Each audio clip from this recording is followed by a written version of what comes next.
Materi genetik. Pendahuluan, berbagai macam sifat fisik makhluk hidup merupakan hasil dari manifestasi sifat genetik yang dapat diturunkan pada keturunannya. Sifat genetik tersebut berada di dalam asam nukleat berupa DNA, deoksiribosa nukleik asid, atau RNA, ribosa nukleik asid. DNA berada dalam kromosom yang terpilin dalam inti sel, sedangkan RNA tersebar di dalam larutan sitoplasma dan plasma sel. Berikut merupakan contoh dari gambar DNA yang terpilin. Dapat dilihat bahwa DNA itu bentuknya terpilin di dalam inti sel, dan di dalam DNA itu sendiri ada nukleosom dan juga ada kromatin. Selanjutnya untuk di gambar sebelahnya itu di dalamnya terdapat kromatin fiber dan membran nuklear. Ada nuklear pore. Next, untuk slide selanjutnya, sifat genetik akan diturunkan pada keturunannya melalui proses perkawinan antara sel sperma dan telur sehingga menghasilkan perpaduan dua sifat genetik yang berbeda. Ilmu yang mempelajari materi genetik serta proses penurunannya pada keturunannya adalah ilmu genetika. 2. Kromosom. Di dalam inti sel, saat sel tidak mengalami pembelahan, terdapat benang-benang kromatin yang sangat halus dan sulit diamati dengan mikroskop. Jadi kalau misalnya mau mengamati kromosom itu, untuk melihat benang-benang kromatin itu kita harus menggunakan mikroskop yang sesuai. Jadi tidak bisa menggunakan mikroskop yang biasa.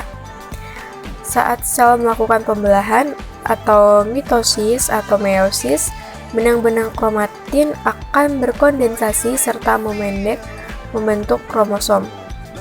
Kromosom lebih mudah diamati karena bersifat dapat menyerap warna. Pada fase metafase, saat kromosom berjajar di bidang ekuator, fase yang paling mudah untuk dilakukan pengamatan terhadap jumlah serta struktur kromosom. Berikut merupakan gambar dari metafisik kromosom. Jadi itu ada dua bagian, yaitu short arm dan long arm. Yang di paling atas itu ada chromatid, terus ada secondary constriction, lalu ada yang paling bawah itu secondary constriction, ada bands. Selanjutnya di dalam itu tuh ada kinetochore dan ada protein network atau jaringan protein, lalu ada radial lamins loop. Baiklah, slide selanjutnya. Kromosom terdiri sepasang kromatid yang mengandung materi genetik yang homolog satu sama lain. Letak materi genetik di dalam kromosom disebut sebagai lokus. Pasangan gen dinamakan alela yang memiliki lokus sama dengan kromosom yang homolog. Kromosom homolog berasal dari kedua orang tuanya. Masing-masing kromosom homolog membawa informasi genetik yang sama. Panjang kromosom 0,2 sampai 0,5 mikron, diameter 0,2 sampai 20 mikron. Jenis kromosom. Berdasarkan bentuknya, kromosom terbagi menjadi 4 jenis, yaitu yang pertama, metasentrik. Dua lengan kromosom yang hampir sama panjang, letak sentromer hampir di tengah-tengah. Yang kedua, submetasentrik. Dua lengan kromosom yang tidak sama panjang. Yang ketiga, akrosentrik. Letak sentromer hampir di ujung kromosom sehingga mempunyai lengan pendek hampir setengah dari lengan panjang. Yang terakhir, telosentrik. Letak sentromer di ujung kromosom. Berdasarkan sifat, ada dua, yaitu kromosom autosom dan kromosom gonosom. Pada manusia, terdapat 22 pasang atau 44 buah kromosom autosom dan 2 kromosom gonosom. Jika terdapat satu pasang kromosom X, jenis kelaminnya adalah wanita, Tetapi jika dalam selnya terdapat kromosom gonosom X dan Y, maka jenis kelaminnya adalah pria. Kromosom X memiliki ukuran yang lebih besar dan berbentuk metasentrik, sedangkan kromosom Y berukuran kecil dan berbentuk akrosentrik.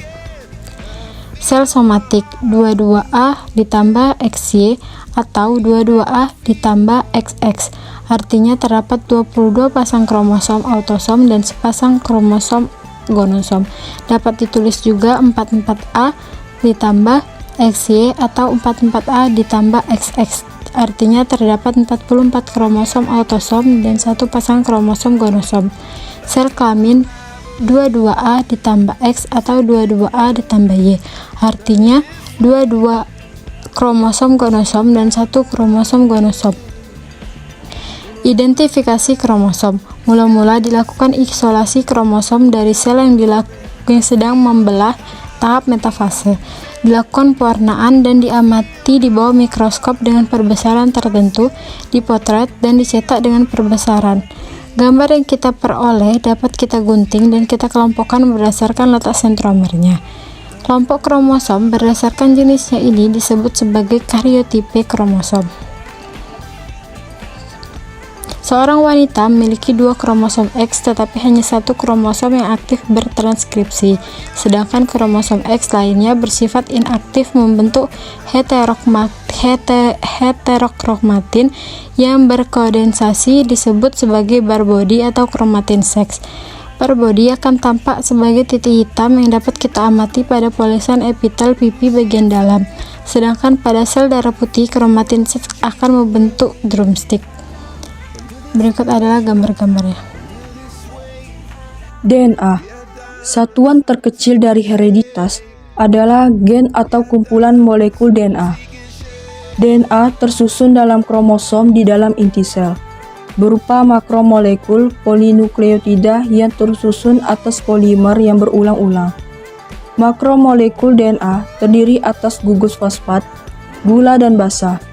Gugus fosfat akan membentuk pita DNA yang berpilin ke kanan dan berikatan dengan gula 5 karbon atau deoksiribosa. Gugus gula berikatan dengan basa sebagai pengisi rantai yang akan berpasangan dengan basa dari rantai lainnya, sehingga terbentuk 2 rantai atau double helix. Basa DNA terbagi 2 jenis. Yang pertama basa purin, yaitu guanin G dan basa adenin A. Yang kedua basa primidin, yaitu basa sitosin C dan basa timin T. Basa primiridin pada untai DNA yang satu akan berikatan dengan basa purin dari untai basa DNA yang lain. Satu kromosom manusia rata-rata mengandung 6,5 kali 107 pasang basa, atau kurang lebih sama dengan panjang sebesar 5 cm. Basa DNA akan berikatan dengan gugus gula deoksiribosa membentuk molekul nukleosida. Sedangkan susunan molekul basa, gula deoksiribosa, dan fosfat membentuk molekul nukleotida. Untai DNA helix ganda memiliki prioritas. Salah satu ujung rantai DNA memiliki gugus fosfat dengan rantai karbon 5 deoksiribosa pada ujung nukleotidanya dan 3 pada ujung rantai lainnya. Sedangkan pasangan rantai lainnya memiliki ujung yang dimulai dari 3 dan berakhiran pada ujung karbon 5. Sehingga dikatakan bahwa rantai DNA helix ganda memiliki rantai bidireksional. Polinukleotida 3-5 dan 5-3 atau bersifat antiparalel atau saling berlawanan. Hasil penelitian Griffith pada tahun 1928, Jacob dan Monod pada tahun 1966, Hersey dan Chasez pada tahun 1972, molekul DNA akan berinteraksi dengan protein histon dan protein non-histon. Asosiasi DNA dengan protein histon membentuk unit-unit nukleosom yang terdiri dari DNA dan oktamer histon, yaitu double 4 molekul histon dan 1 molekul histon H1.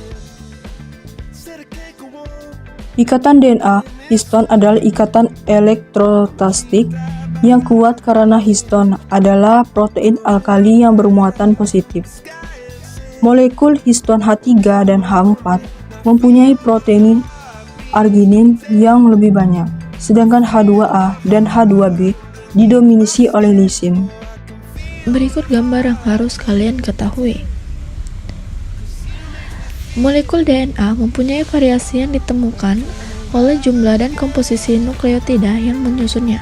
Informasi genetik terdiri dari dua jalur, yaitu dari generasi satu ke generasi berikutnya melalui proses replikasi, perubahan menjadi protein melalui proses transkripsi dan translasi sehingga terjadi ekspresi gen. Selanjutnya, RNA.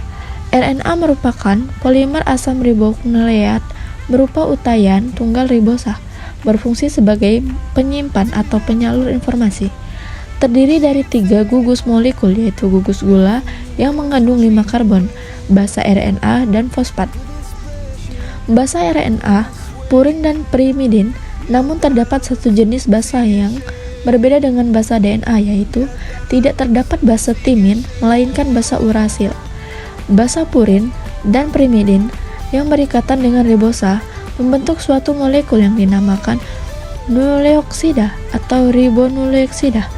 Rantai polinukleoksida RNA lebih pendek dibandingkan DNA karena hanya menerjemahkan sekuen tertentu dari basa DNA. Selanjutnya, terdapat 3 jenis RNA, yaitu drNNA atau mRNA, merupakan RNA yang urutan basanya berkomplemen dengan urutan basa DNA, membawa pesan atau kode genetik atau kodon dari kromosom di inti sel ke ribosom di sitoplasma. Selanjutnya, RNA merupakan komponen di dalam ribosom.